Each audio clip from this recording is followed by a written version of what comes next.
Ma sœur n'est qu'une gratte-papier. Qui voudrait d'elle? A-t-elle lancé. Toute la salle a éclaté de rire. Ma mère a ajouté, c'est la honte de la famille. Le marié s'est alors levé, m'a regardé et a dit, en réalité.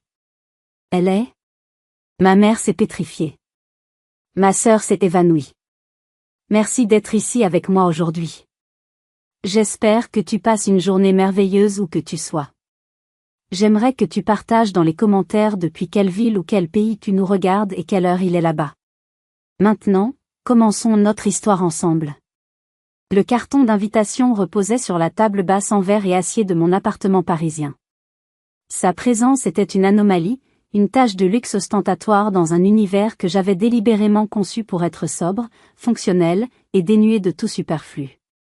Le papier, épais et crémeux, portait en son sein des lettres dorées, une calligraphie anglaise précieuse qui dessinait le nom de ma sœur cadette, Amélie, et celui d'un homme que je ne connaissais pas, Alexandre de Valois. Le tout était une promesse de faste, une célébration de ce que ma famille vénérait par-dessus tout, les apparences. Je l'ai fixé pendant un temps qui m'a semblé infini. 10 ans. Une décennie entière s'était écoulée depuis la dernière fois que j'avais partagé un espace avec eux sans qu'ils ne soient chargés de non-dits et de reproches silencieux. 10 ans que j'étais devenu pour eux un sujet embarrassant, une carrière opaque qu'ils avaient choisi de résumer, pour leur propre confort, par la formule réductrice et méprisante de « petit poste administratif sans intérêt ». Le silence avait été leur arme de prédilection. Pas un appel pour Noël, pas une carte pour mon anniversaire. Le vide. Un effacement méthodique. Le dernier contact physique avec ma mère, Evelyne, remontait aux funérailles de mon père. Dans le froid humide du cimetière, alors que la terre recouvrait le cercueil de l'unique personne qui m'avait comprise, elle m'avait agrippé par le bras. Son étreinte était dure, ses ongles s'enfonçant dans la manche de mon manteau. Ton père serait si déçu de ce que tu es devenu, avait-elle murmuré, sa voix un sifflement venimeux au milieu des sanglots des autres. Une femme seule, sans foyer, sans mari. Une vie stérile. Cette fois, sa communication était plus concise, mais tout aussi cruelle. Glissée dans l'enveloppe, une petite note sur un Bristol portait son écriture anguleuse et parfaitement maîtrisée, une écriture qui ne trahissait jamais l'émotion. Tâche de te comporter correctement. Ce n'était pas une prière, c'était un ordre. La colère ne vint pas. Ni la tristesse. À la place, une sensation familière s'installa en moi, un calme glacial que mes années d'entraînement m'avaient appris à cultiver. C'est le calme qui précède l'action décisive, la concentration absolue d'un esprit qui analyse, planifie et se prépare. La colère est un brouillard, j'avais besoin d'une clarté de cristal. Je me suis levé, ignorant l'invitation qui semblait me narguer. J'ai traversé mon salon, dont les grandes fenêtres donnaient sur les toits de Paris, un panorama de zinc et d'ardoise que j'aimais pour son honnêteté grise. J'ai récupéré mon téléphone sécurisé, celui que le service m'avait fourni, celui qui ne servait jamais aux appels personnels. J'ai composé un numéro qui n'était pas dans mon répertoire, mais gravé dans ma mémoire.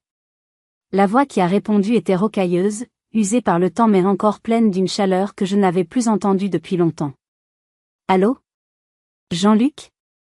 C'est Chloé. Un silence. Je pouvais presque le voir, dans sa petite maison de Touraine où il avait pris sa retraite. Je l'imaginais redressant ses épaules, le souvenir de mon père ravivé par le son de ma voix. Il avait été son chauffeur pendant plus de 30 ans, mais il était bien plus que cela. Il était son confident, son ombre loyale. Mademoiselle Chloé. Je n'osais plus espérer entendre votre voix. Le moment est venu, Jean-Luc, ai-je dit, sans autre préambule. Le mariage d'Amélie. J'ai reçu l'invitation. J'y vais. Un autre silence, plus lourd cette fois. Il comprenait. Avez-vous le dossier, ai-je demandé. Il est prêt depuis le jour où j'ai quitté le service, a-t-il répondu.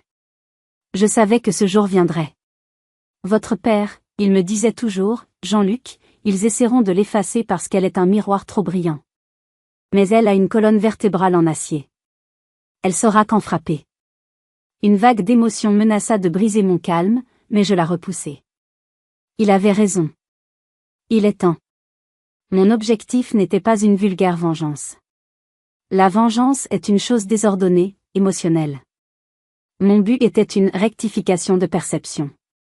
Une opération chirurgicale visant à remplacer la fiction qu'ils avaient construite par la réalité brute. Je n'allais pas à ce mariage pour célébrer une union à laquelle je ne croyais pas, mais pour exécuter une stratégie finale, pour restaurer l'honneur d'un père dont la plus grande fierté avait été transformée en honte par sa propre femme. Ce château n'était pas une salle de réception. C'était un théâtre d'opération. Mon second appel fut pour le général Leduc. Il était en train de livrer une guerre sans merci à ses pucerons, mais il comprit immédiatement la nature de ma requête. J'ai besoin d'une pièce maîtresse sur mon échiquier, lui avais-je expliqué. Quelqu'un dont la simple présence réécrit le début de l'histoire.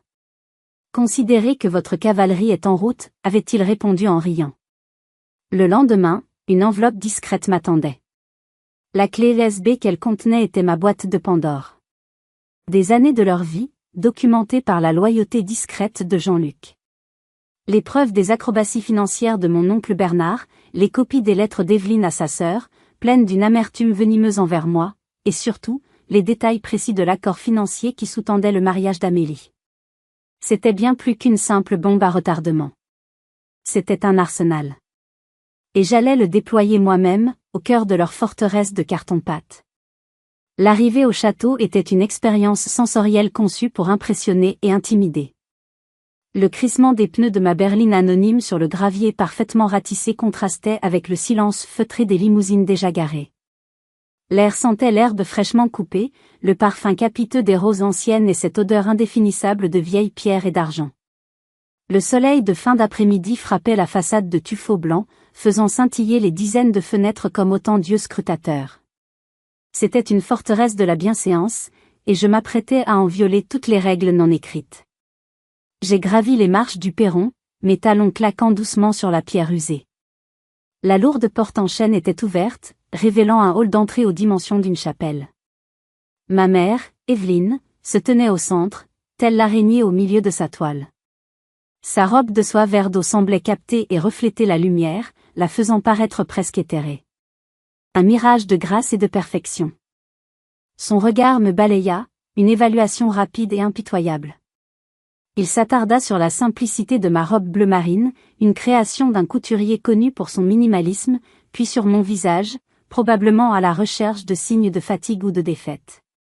Chloé. Tu es venue. Sa voix était une mélodie polie, mais ses yeux disaient autre chose. Tu as l'air surmené. Ce petit poste que tu occupes à l'ambassade de Suisse doit être terriblement éprouvant. La pique était attendue, presque rituelle. Elle me dégradait non seulement professionnellement mais aussi géographiquement. La Suisse. Symbole de neutralité, de discrétion, d'ennui. Le contraire absolu de ma véritable existence. J'ai produit un sourire que j'avais perfectionné au fil des ans. Un sourire qui ne révélait rien, mais qui sous-entendait tout. Il a ses moments, maman. Beaucoup plus intéressants que tu ne pourrais l'imaginer. Le dîner de répétition fut un chef-d'œuvre de tension passive-agressive. Chaque mot, chaque geste était calculé. Mon oncle Bernard, un homme dont le tour de taille témoignait de sa réussite autant que son sourire satisfait, m'a attrapé le bras avec une fausse bonhomie. Alors, ma petite Chloé. Toujours à faire des photocopies pour la République? Ah, ces fonctionnaires, heureusement que nous sommes là pour payer vos salaires, a-t-il lancé, son rire gras faisant écho dans la salle. Sa femme, ma tante Isabelle, fluette et venimeuse, a ajouté, et dis-nous, tu as enfin trouvé un gentil garçon? C'est si triste, une femme seule à ton âge. Je les ai fixés, mon visage une étude de sérénité. Je me suis souvenu d'une séance d'entraînement en conditions de stress, où l'instructeur nous avait appris à dissocier, à observer nos agresseurs comme des spécimens sous un microscope. Bernard, motivé par l'insécurité, besoin constant de validation de son statut.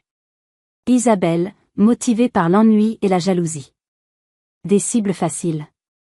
Mes amours sont aussi discrets que mes activités professionnelles, tante Isabelle, ai-je répondu d'une voix douce. Puis, me tournant vers mon oncle, et quant à mes impôts, sois certain qu'ils contribuent autant que les tiens, oncle Bernard. J'espère juste que tes affaires sont aussi transparentes que tes opinions. Il a cessé de rire. Son regard s'est durci. Il avait entendu la menace. Il ne pouvait pas savoir que j'avais la preuve de ces transactions avec des sociétés écrans panaméennes, mais un animal sent toujours quand un prédateur entre sur son territoire. Amélie, la future mariée, était le soleil autour duquel tous les autres satellites semblaient tourner. Elle papillonnait, distribuait des sourires éclatants et des bises aériennes, s'assurant d'être le centre de chaque conversation. Elle m'a accordé un vague « Salut, ça va ?» avant de se tourner vers un groupe d'amis plus intéressant. Puis vint le moment de la présentation aux mariés. Alexandre de Valois. Ma mère nous a mis face à face.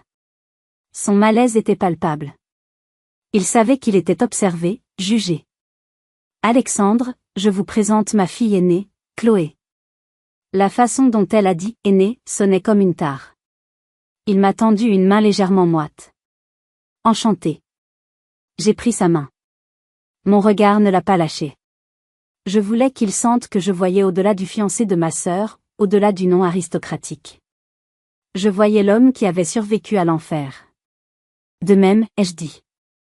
Et puis, dans un souffle, pour que lui seul puisse entendre, alors que ma mère se tournait déjà vers un autre invité, Damas, il y a 4 ans. Vous portiez une chemise bleue. Vous avez fait preuve d'un courage remarquable. Je sais que vous êtes un homme d'honneur pris au piège. Ce week-end, vous aurez une chance de le prouver. Ne la manquez pas. J'ai vu un frisson le parcourir. Ses yeux se sont écarquillés de stupeur. J'avais mentionné un détail qu'il n'avait jamais raconté à personne, un détail que seule une personne ayant eu accès au rapport complet de son débriefing pouvait connaître. Je ne lui avais pas seulement montré que je savais. Je lui avais montré l'étendue de mon savoir. Il a retiré sa main vivement, a bredouillé une excuse et s'est éloigné. La graine était plantée. Il passerait la nuit à se demander qui j'étais, et surtout, à se demander quel homme il voulait être. Le reste de la soirée, j'ai observé, depuis ma place d'exilé au bout de la table, les pièces se mettre en place sur l'échiquier. La matinée du mariage fut une longue montée en puissance, une tension palpable qui s'épaississait à chaque heure qui passait. J'ai décliné l'offre de me faire coiffer et maquiller avec le cortège nuptial, préférant ma propre compagnie et la discipline silencieuse de ma routine. Dans la salle de bain de ma chambre d'amis, j'ai méticuleusement préparé mon uniforme de combat, une robe simple, d'un gris perle qui absorbait la lumière au lieu de la réfléchir, des chaussures confortables mais élégantes, et pour seul bijou, une discrète montre d'homme que mon père m'avait offerte. C'était une armure de sobriété au milieu d'un océan de froufrous et de paillettes. L'humiliation suivante se présenta comme prévu, dans le grand hall d'entrée. Le plan de table, ce monument à la gloire de leur réseau social, était là. J'ai joué le jeu, parcourant la liste des noms avec une curiosité feinte, sentant les regards des autres invités sur moi. Je savais que mon nom n'y serait pas. C'était une étape essentielle de leur scénario, me faire chercher, me faire sentir que ma place n'était pas prévue, que ma présence était une anomalie tolérée, mais non désirée. Enfin, mon regard s'est posé sur la petite table du fond, celle que j'avais déjà repérée la veille, près de la porte de service. Le petit carton était toujours là. Ami de la famille. L'anonymat était l'insulte suprême. Cela signifiait que je n'étais même pas digne d'être reconnue comme une Fournier, même une Fournier déchue. J'étais une étrangère. Sans un mot, je me suis dirigée vers ma place d'exil. J'ai sorti mon carnet de Moleskine noir. C'était un accessoire anodin, mais dans ce contexte, il est devenu une arme. J'ai commencé à écrire. Je ne prenais pas de vraies notes. J'écrivais des passages de poésie que je connaissais par cœur, des citations de stratèges militaires, n'importe quoi. L'important était l'acte lui-même. Une femme, seule à une table, qui observe et qui écrit, est une figure inquiétante. Elle n'est pas une victime passive, elle est une chroniqueuse, peut-être une juge. L'effet fut immédiat. Les conversations baissaient d'un ton lorsque je levais les yeux. Des cousines éloignées me jetaient des regards nerveux. J'étais devenu un point d'interrogation au milieu de leur certitude. Ma mère, bien sûr, a détecté la menace. Elle a surgi, son sourire de façade plaqué sur un visage tendu de fureur.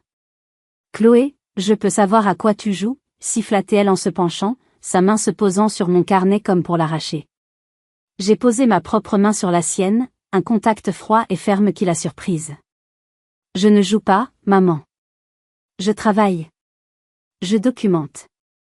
C'est une habitude professionnelle. Très utile pour rédiger des rapports circonstanciés. Le mot « circonstancié » l'a fait hésiter. C'était un mot précis, technique, qui ne faisait pas partie de son vocabulaire de mondanité. Il suggérait des faits, des preuves, des conséquences. « Tu es ridicule », a-t-elle craché en retirant sa main. « Tu cherches à attirer l'attention. » Au contraire, ai-je répondu, ma voix toujours égale. Je suis assise exactement là où vous m'avez placée. Je ne fais que m'occuper. C'est à ce moment précis que le général Leduc, mon allié, a fait son entrée. Sa présence seule changeait la dynamique de la pièce. Il avait cette autorité naturelle des hommes qui ont commandé, qui ont pris des décisions de vie ou de mort. Il a salué quelques connaissances, puis, délibérément, il a traversé toute la salle pour venir jusqu'à ma table. L'acte en lui-même était une déclaration. « Chloé, ma chère enfant », sa voix de baryton a résonné, attirant l'attention. « J'espérais te trouver. Ton père m'aurait scalpé si je ne venais pas saluer sa fille préférée. » Il s'est penché et m'a embrassé sur les 2 joues, un geste paternel et protecteur. « Il me parlait sans cesse de toi », a-t-il continué, assez fort pour que les tables voisines entendent. « De ton courage, de ton intelligence. Elle a plus de cran que tous mes fils réunis, disait-il. Puis, il a jeté un regard autour de lui, a vu le carton, ami de la famille, et a haussé un sourcil. Tiens, il doit y avoir une erreur. On t'a mise à la table des enfants ? Son commentaire, livré avec un sourire désarmant, était une torpille. Il venait de qualifier publiquement leur geste de mesquin et d'enfantin. Avant que quiconque ne puisse réagir, il a ajouté, « Viens donc à ma table, il y a une place à côté de moi. Nous parlerons du bon vieux temps. » J'ai souri. « Merci, mon général, mais je suis très bien ici. J'ai une excellente vue. » Ma réponse l'a fait rire. « Ah, toujours la stratège. Tu as raison. La meilleure position est souvent celle que l'ennemi vous assigne en pensant vous affaiblir. » Il m'a fait un clin d'œil complice et s'est éloigné, laissant dans son sillage un nuage de confusion et de spéculation. Le doute était semé. Pendant la cérémonie religieuse, mon esprit était ailleurs. Je n'écoutais pas les promesses d'amour éternel d'Amélie, des promesses aussi creuses que son sourire. Je pensais à mon père. Je me souvenais de ses mains, de son bureau qui sentait le cuir et le tabac, des livres qu'il me donnait à lire. Il m'avait appris à penser, à questionner, à être indépendante. Il m'avait donné les outils pour survivre dans le monde réel, un monde bien plus complexe que celui, étriqué et cruel, de ma mère. Et aujourd'hui, j'allais utiliser ces outils pour défendre son héritage. Le mien. L'orangerie du château était un chaudron de faux-semblants. La lumière des milliers de petites ampoules des guirlandes et des lustres se reflétait dans les coupes de champagne, sur les bijoux des femmes et dans les yeux brillants des invités. Une cacophonie de rires, de conversations et de musique d'ambiance formait un bruit de fond constant, une couverture sonore pour les véritables drames qui se nouaient en silence. De ma table d'observation, je pouvais tout voir. Je voyais ma mère, trônant à la table d'honneur, distribuant des sourires radieux qui n'atteignaient jamais ses yeux. Je voyais mon oncle Bernard, déjà rougeaud à force de vin, pontifiant sur la politique avec un voisin de table. Et je voyais Amélie, une nymphe en robe blanche, planant de groupe en groupe, ivre d'attention. Après le plat principal, le tintement d'un couteau sur un verre annonça le début de l'épreuve finale, les discours. Le père d'Alexandre, un homme à l'élégance discrète et au regard mélancolique, se leva pour dire quelques mots convenus sur l'amour et l'avenir. Puis ce fut au tour de mon oncle Bernard, qui se lança dans une tirade autosatisfaite sur les valeurs de « notre famille », l'importance du travail et de la réussite, un discours d'une ironie si parfaite qu'il en devenait presque une œuvre d'art. Enfin, Amélie se leva. La salle se tut. Elle tenait sa coupe de champagne d'une main, le micro de l'autre. Elle était magnifique, c'était indéniable. Une perfection de surface, polie et brillante comme une pierre sans âme. « Mes chers amis, ma chère famille », commença-t-elle, sa voix une caresse sucrée. Après les remerciements d'usage, un sourire particulier, un sourire que je connaissais depuis l'enfance, le sourire qui précède le coup de griffe s'étira sur ses lèvres. Son regard balaya la salle et se posa sur moi. « Je voudrais avoir un mot tout particulier pour ma grande sœur, Chloé, dit-elle, chargeant chaque mot d'une fausse émotion. Elle qui a fait le voyage depuis, eh bien, depuis là où elle est, pour être avec nous. C'est un effort si touchant. Quelques rires, encore incertains, se firent entendre. Elle a quitté son bureau, ses dossiers, ses papiers, tout ce monde passionnant, continua-t-elle, le sarcasme perçant à peine sous le vernis de la plaisanterie. On ne sait jamais vraiment ce qu'elle fait, n'est-ce pas? Un truc top secret, sans doute. Probablement secrétaire à l'ambassade de Suisse, ou quelque chose d'approchant. Ça doit être absolument fascinant de classer des documents toute la journée. Cette fois, les rires furent plus francs, plus assurés. Les invités, sentant que la moquerie était autorisée, se laissèrent aller. Je voyais des visages se tourner vers moi, certains avec pitié, la plupart avec un amusement condescendant. Je restais impassible, mon visage aussi neutre qu'un rapport officiel. Enhardie, elle porta l'estocade. Franchement, conclut-elle en levant sa coupe bien haut, son regard brillant de triomphe, qui voudrait d'une petite gratte-papier coincée qui passe sa vie dans les avions? Mais bon, la famille, c'est la famille, n'est-ce pas? À ta santé, grande sœur. La salle éclata de rire. Un rire bruyant, libéré. Mais le spectacle n'était pas terminé. Le clou de la soirée devait être planté par la maîtresse de cérémonie. Ma mère. Profitant d'une accalmie, elle ajouta, sa voix portant dans toute la salle avec une clarté diabolique, c'est la honte de la famille, mais au moins, elle fait acte de présence. C'est déjà un effort louable. Ce fut l'apothéose. Le rire redoubla, devenant gras, presque cruel. C'était fait. L'exécution publique avait eu lieu. Il m'avait réduite à une caricature, une vieille fille ratée, la tache sur leur portrait de famille parfait. Je ne bronchais pas. J'ai laissé leur rire s'élever, emplir l'espace, puis retomber, comme une vague sale qui se retire en laissant derrière elle un silence poisseux et gêné. C'est dans ce silence que, très lentement, je me suis levée. Le son de ma chaise qui raclait le parquet a été le seul bruit. Tous les visages se sont tournés vers moi. Ils attendaient. Les larmes? Une crise de nerfs? Une fuite honteuse? J'ai levé mon verre d'eau. Mon regard a croisé celui d'Alexandre. Il était pâle, mais ses yeux brillaient d'une lueur intense. Il savait que le moment était venu. Mais avant que j'aie pu ouvrir la bouche, il s'est levé à son tour. Il a contourné la table d'honneur, posant une main sur l'épaule de sa mère comme pour la rassurer, et s'est avancé au centre de la pièce. Il ne me regardait pas. Il regardait la foule. S'il vous plaît, sa voix était calme mais commandait l'attention. Si vous le permettez, j'aimerais moi aussi porter un toast. Le silence devint absolu. Ce soir, nous célébrons l'amour, l'union, la famille, commença-t-il. Mais je voudrais lever mon verre à une autre valeur, plus silencieuse, plus discrète, le courage. Pas le courage des champs de bataille, mais le courage de ceux qui servent dans l'ombre. Il fit une pause. Je vis ma mère et mon oncle échanger un regard perplexe. Il y a 4 ans, continua Alexandre, sa voix se faisant plus grave, un journaliste français a été fait prisonnier en Syrie. Toutes les voies diplomatiques officielles avaient échoué. Il était considéré comme mort. Sa famille avait commencé son deuil. Il parlait de lui. Son histoire. La véritable histoire. Et puis, une opération non conventionnelle a été montée. Une opération clandestine, niée par les canaux officiels, une opération d'une audace folle qui portait un nom de code, Damoclès. Elle n'était pas dirigée par un commando d'hommes, mais par une seule personne. Une femme. Une stratège d'exception que ces hommes, par respect et par crainte, surnommaient l'ange de l'ombre, point. Son regard balaya la salle, s'attardant sur personne en particulier. Cette femme, depuis un bureau à Paris, a coordonné mon exfiltration. Elle a analysé des milliers d'heures de renseignements, pris des décisions en quelques secondes qui signifiaient la vie ou la mort, et a engagé sa propre carrière sur le succès de cette mission. Je ne l'ai jamais rencontrée. Je ne connais pas son nom. Mais je lui dois la vie. Elle m'a appris que le véritable honneur n'est pas dans la lumière des réceptions, mais dans le sacrifice silencieux de l'ombre. Alors je lève mon verre.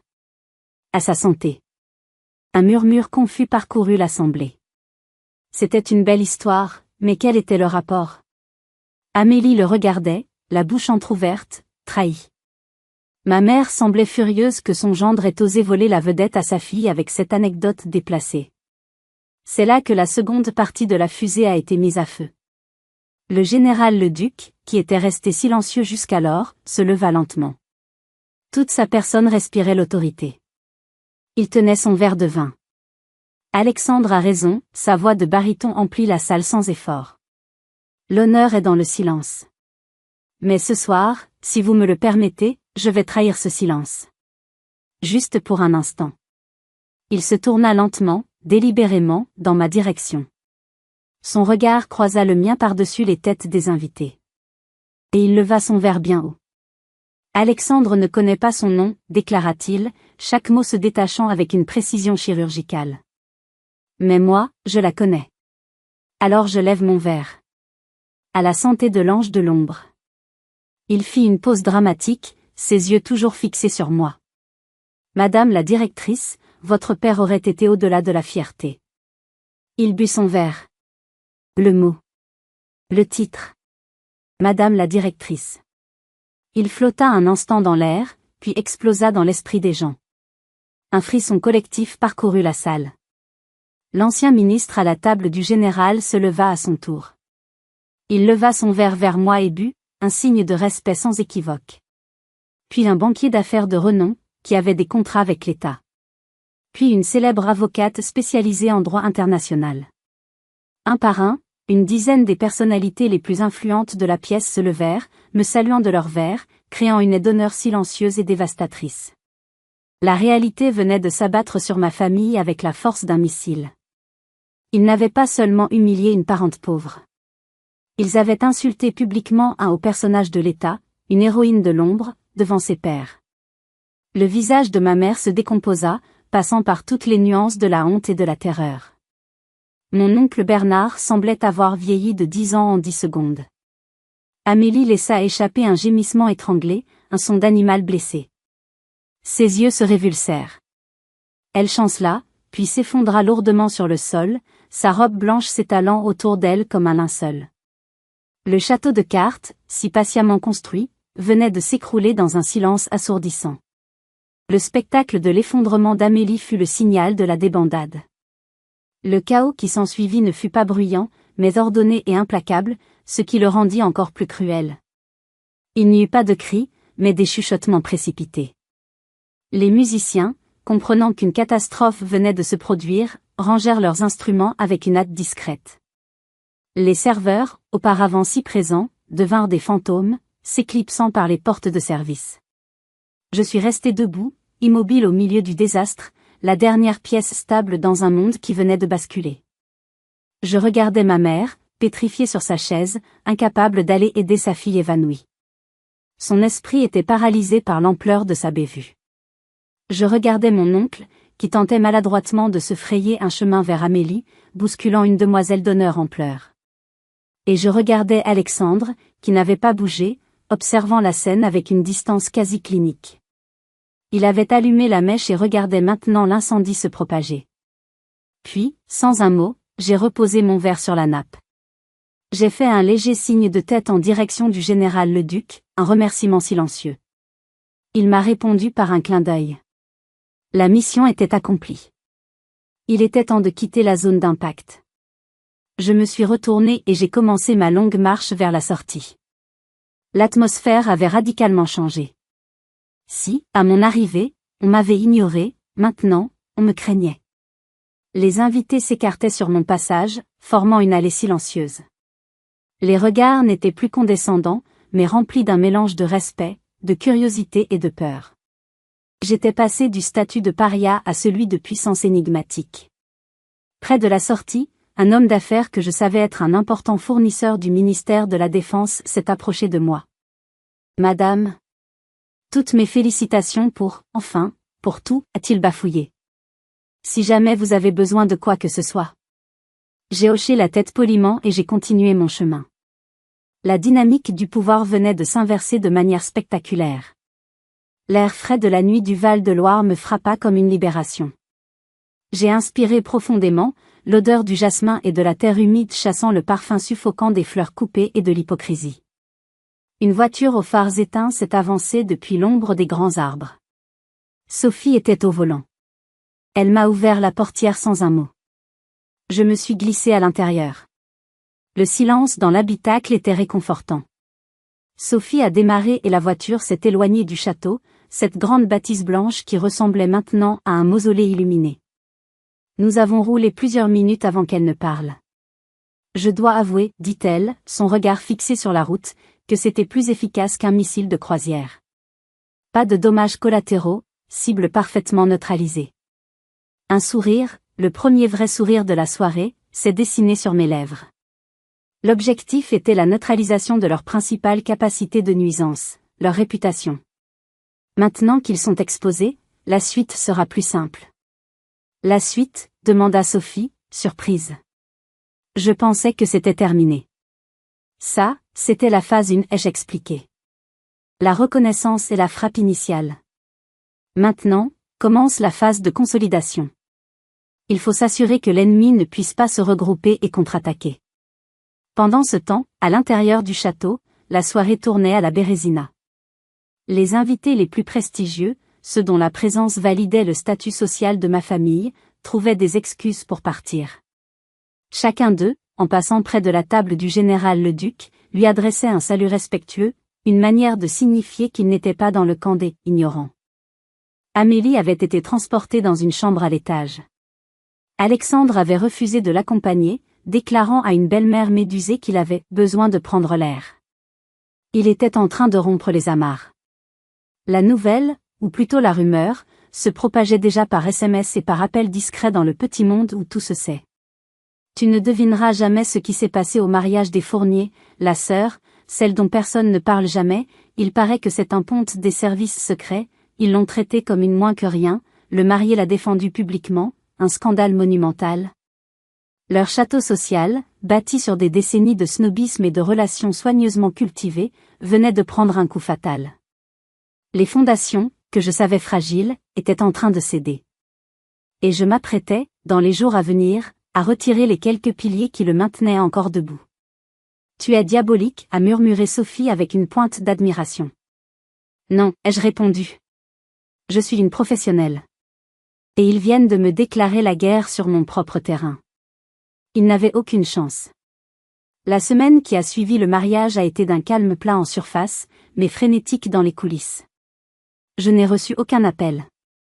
Ni de ma mère, ni de ma sœur, ni de personne de leur entourage.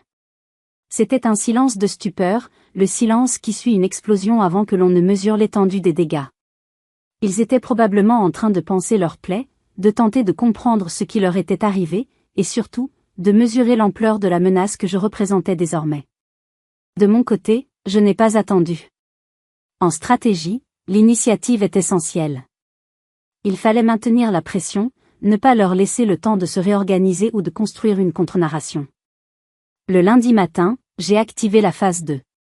Un simple email, envoyé depuis un compte anonyme via un serveur étranger, à une adresse spécifique de l'administration fiscale. L'email ne contenait qu'une pièce jointe, un document PDF protégé par mot de passe.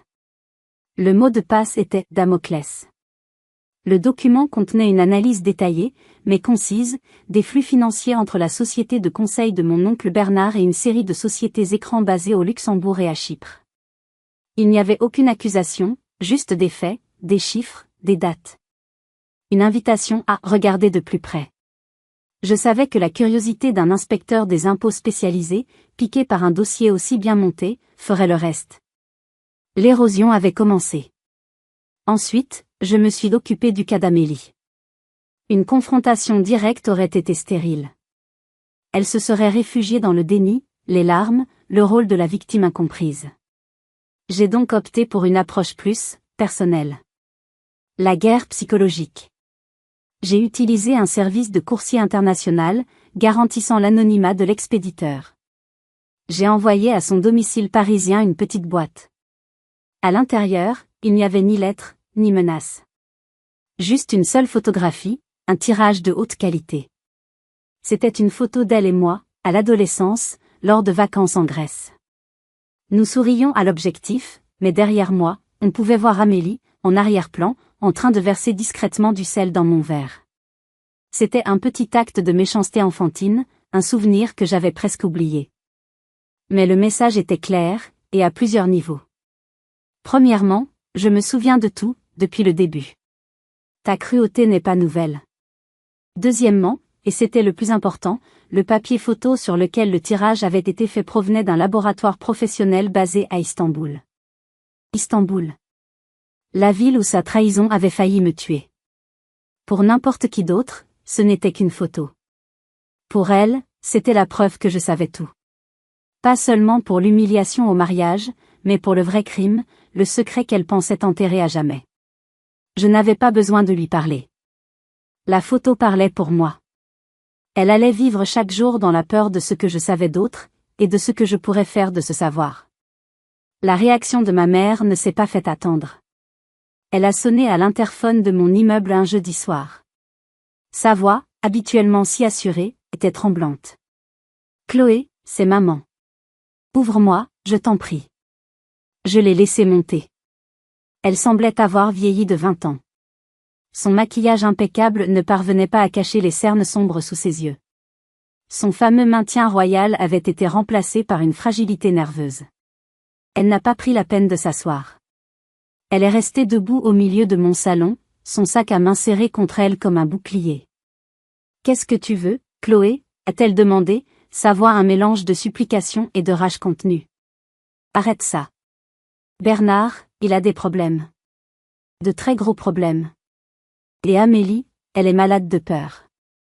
Tu es en train de nous détruire. » Je suis restée silencieuse, la laissant vider son sac. Je l'ai écouté parler de réputation, d'honneur familial, de tout ce qu'ils allaient perdre. Pas un mot de remords. Pas une once de reconnaissance de leur propre responsabilité. Quand elle a finalement terminé, à bout de souffle, je lui ai répondu. Ma voix était calme, presque clinique. Ce n'est pas moi qui vous détruis. C'est la vérité. Une chose à laquelle vous êtes devenu complètement étranger. Pendant des années, vous avez vécu dans une fiction confortable où j'étais l'échec, la honte, le problème.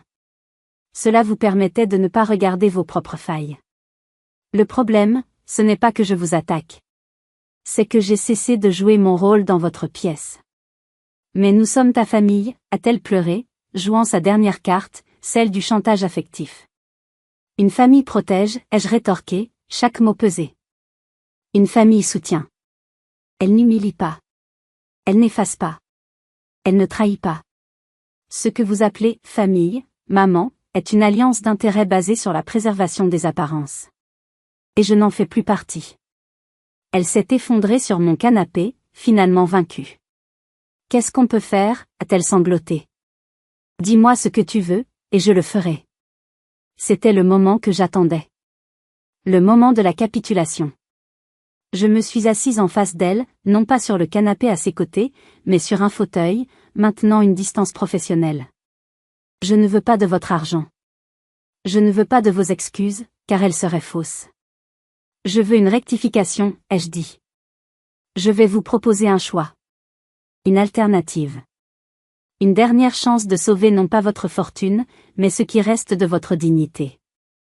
J'avais préparé 2 enveloppes, posées sur la table basse entre nous. L'enveloppe numéro 1, ai-je commencé en la désignant du doigt. Contient les statuts d'une fondation. La Fondation Paul Fournier. Son but sera d'offrir des bourses d'études supérieures à de jeunes femmes méritantes, en particulier celles qui souhaitent embrasser des carrières de service public. Vous allez l'abonder avec une partie significative de votre fortune restante, et vous en assurerez la promotion. Vous ferez un communiqué de presse expliquant que c'est pour honorer la mémoire de votre mari, qui a toujours cru en la force et l'intelligence des femmes, et que vous regrettez que des malentendus passés vous aient empêché de voir la fierté qu'il éprouvait pour toutes ses filles. Ma mère me regardait comme si j'étais folle. S'excuser publiquement, même de cette manière détournée, et donner son argent par-dessus le marché. L'enveloppe numéro 2, ai-je continué, impassible. Contient un dossier beaucoup plus complet. Il y a le détail des malversations de Bernard, mais aussi des preuves de l'évasion fiscale de plusieurs de vos amis. Et surtout, il y a le rapport interne complet de la DGSE sur l'incident d'Istanbul, un rapport qui n'a jamais été rendu public, mais qu'une source anonyme pourrait très bien faire fuiter. Il détaille la trahison d'Amélie, non pas comme une erreur, mais comme un acte délibéré ayant mis en danger la sécurité nationale. J'ai croisé les bras. Le choix est simple. D'un côté, la rédemption. Coûteuse, humiliante pour votre orgueil, mais elle vous permet de garder la tête haute, de transformer votre défaite en un acte de générosité. De l'autre côté, l'anéantissement. Pas seulement financier pour Bernard, mais social pour vous tous, et pénal pour Amélie. Vous avez 24 heures pour choisir. La Fondation Fournier, ou le dossier complet sur le bureau du procureur de la République et du rédacteur en chef du Monde. L'un ou l'autre. Pas de négociation. Je l'ai laissée là, seule au milieu de mon salon, face aux deux futurs possibles qu'elle avait elle-même créés. Les 24 heures qui ont suivi mon ultimatum ont dû être les plus longues de la vie de ma mère. Je pouvais l'imaginer, cloîtrée dans son grand appartement du 16e arrondissement, passant des appels frénétiques. D'abord à son frère, Bernard, pour lui exposer la situation dans toute son horreur. Puis à ses avocats, qui lui ont certainement confirmé la gravité des menaces, tant sur le plan fiscal que pénal. Leur dilemme était fondamental, car ils ne touchaient pas seulement à leur argent, mais à leur identité même. Choisir l'option 1, la fondation, c'était admettre publiquement leur défaite. C'était plier le genou, accepter mon récit des événements et payer pour leur rédemption. Pour une femme comme Evelyne, dont toute l'existence était bâtie sur une image de contrôle et de perfection sans faille, cet aveu était une forme de mort sociale. Choisir l'option 2, c'était le pari de l'orgueil. Le pari que je n'irais pas jusqu'au bout. Le pari qu'une fille, malgré tout, ne détruirait pas sa propre famille, son propre nom, de manière aussi spectaculaire. Il devait se dire que c'était un bluff, une manœuvre d'intimidation pour obtenir des excuses privées ou un arrangement financier. Ils ont passé des heures à analyser mes motivations, mes limites présumées, en appliquant leur propre grille de lecture, celle de l'intérêt et de la peur du scandale. Ils n'ont pas compris que ma grille de lecture était différente. La mienne était celle de la justice et de la conclusion. Le lendemain, à 11h50, 10 minutes avant l'expiration du délai, mon téléphone a sonné. C'était un numéro masqué. J'ai répondu. C'est moi, a dit la voix de ma mère, plate et sans vie. Nous ne pouvons pas faire ça. La fondation, c'est impossible. C'est nous humilier devant tout le monde. Ce n'est pas une négociation, maman, ai-je répondu calmement. Faisons un arrangement, a-t-elle plaidé. Dis-nous ce que tu veux. De l'argent? Nous te donnerons de l'argent. Il n'a jamais été question d'argent. Il était question de vérité. Vous avez fait votre choix. Chloé, je t'en supplie. J'ai raccroché. À 12h01, 2 emails furent envoyés depuis un point sécurisé. L'un contenait le dossier financier, destiné à un journaliste d'investigation réputé pour sa ténacité. L'autre, contenant le rapport sur l'incident d'Istanbul, était adressé directement au cabinet du ministre de l'Intérieur, avec la mention « pour information et action éventuelle concernant une menace passée et potentiellement future à la sécurité nationale ». Je n'ai pas eu à attendre longtemps. L'article du Monde a été une bombe. Il ne s'agissait plus de simples soupçons, mais d'une enquête détaillée, étayée par des documents irréfutables. Le scandale fut énorme. Bernard a été arrêté. Son procès fut très médiatisé. Il a été condamné à une lourde peine de prison et à des amendes qui ont anéanti tout ce qu'il possédait. Le nom, Fournier, autrefois synonyme de bourgeoisie respectable, était désormais synonyme de fraude et de déshonneur. Pour Amélie, les conséquences furent plus silencieuses, mais non moins dévastatrices. Une enquête discrète fut ouverte par les services de l'État. Elle fut convoquée, interrogée. Aucune charge ne fut tenue publiquement, l'affaire était trop sensible, mais son nom fut inscrit sur toutes les listes de surveillance. Elle devint un paria. Plus de voyages, plus de visas faciles. Elle était marquée au fer rouge, prisonnière invisible de sa propre trahison. Son annulation de mariage, suivie de la faillite de sa galerie, la laissa sans rien. Elle a vendu son appartement parisien et a disparu, probablement à l'étranger, pour tenter de se réinventer sous un autre nom. Ma mère fut la dernière à tomber. Elle s'est accrochée à son appartement, à ses routines, mais le monde autour d'elle s'était évaporé. Ses amis ne répondaient plus à ses appels. Elle n'était plus invitée nulle part. Être vue en sa compagnie était devenu un risque social. Elle a vécu ces dernières années dans une solitude dorée, hantée par le fantôme de la famille qu'elle avait sacrifiée sur l'autel de son propre orgueil. Ma victoire fut totale, mais sans saveur. Je n'ai ressenti aucun triomphe, aucune joie.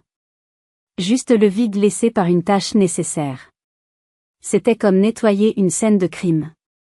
C'est sale, c'est triste, mais il faut le faire pour pouvoir passer à autre chose. J'avais prouvé mon point. J'avais défendu l'honneur de mon père. J'avais survécu. C'était tout ce qui importait.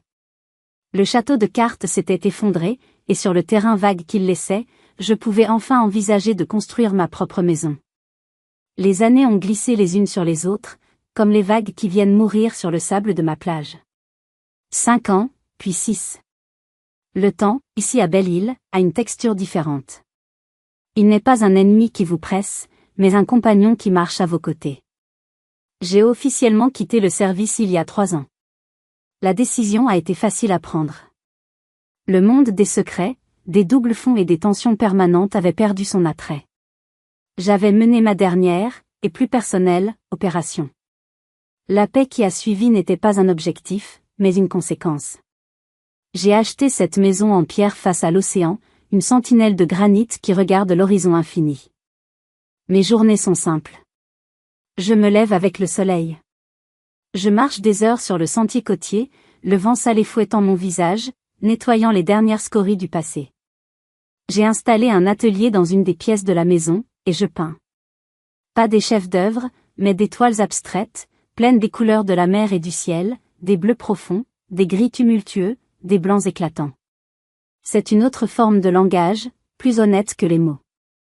Je suis restée consultante pour le gouvernement. De temps en temps, on m'envoie un dossier complexe, une situation géopolitique délicate nécessitant une analyse non conventionnelle. Je le fais depuis mon bureau qui surplombe les vagues, loin de l'atmosphère confinée des salles de crise parisiennes. C'est une façon de rester connecté, de sentir que mon expérience sert encore à quelque chose, mais selon mes propres termes. Je n'ai plus jamais eu de nouvelles directes de ma famille. J'ai appris la mort de ma mère par un avis de décès laconique dans le carnet du Figaro, lu par hasard chez un ami. J'ai ressenti un pincement, non pas de chagrin, mais de finalité. La fin d'un chapitre. Un après-midi, en rentrant de ma marche, j'ai trouvé une lettre dans ma boîte. L'enveloppe était jaunie, le timbre venait du Portugal. L'écriture était celle, tremblante mais soignée, de Jean-Luc. Ma chère Chloé, commençait-il. Il me racontait sa vie paisible, ses parties de pêche, le soleil de l'Algarve. Puis, vers la fin, il a écrit le passage qui a tout éclairé. J'ai appris pour votre mère. Que son âme repose en paix, si elle le peut. Cela m'a rappelé une des dernières conversations que j'ai eues avec votre père. Il était déjà malade. Nous étions dans son bureau. Il regardait une photo de vous à votre remise de diplôme. Il m'a dit, Jean-Luc, les gens pensent que ma fille est dure, qu'elle est froide comme la pierre. Ils se trompent. Elle n'est pas la pierre. Elle est la mer. Parfois calme, parfois déchaînée, mais sa véritable force n'est pas dans ses vagues, elle est dans sa profondeur insondable. N'oubliez jamais ça. Je ne l'ai jamais oublié, mademoiselle Chloé. Il savait qui vous étiez. Il n'a jamais douté. J'ai replié la lettre, mes yeux embués pour la première fois depuis des années. J'ai marché jusqu'au bout de mon jardin, là où les rochers plongent dans l'océan. La mer était d'un gris acier, puissante et calme. Mon père avait compris. Ma vie n'avait pas été une quête de vengeance, mais une quête de profondeur, une quête pour être à la hauteur de cette force qu'il avait vue en moi. Ma famille avait passé son temps à regarder les vagues à la surface, effrayée par le tumulte. Ils n'avaient jamais osé regarder en dessous. Mon héritage n'est pas dans un nom sali ou restauré, ni dans une carrière brillante ou un titre respecté. Il est là, dans le silence de cette côte sauvage, dans la capacité à se tenir seule face à l'immensité, non pas comme une survivante, mais comme une partie intégrante du paysage. Une femme qui, comme la mer, a trouvé sa propre paix, non pas dans l'absence de tempête, mais dans la connaissance de sa propre et immuable profondeur.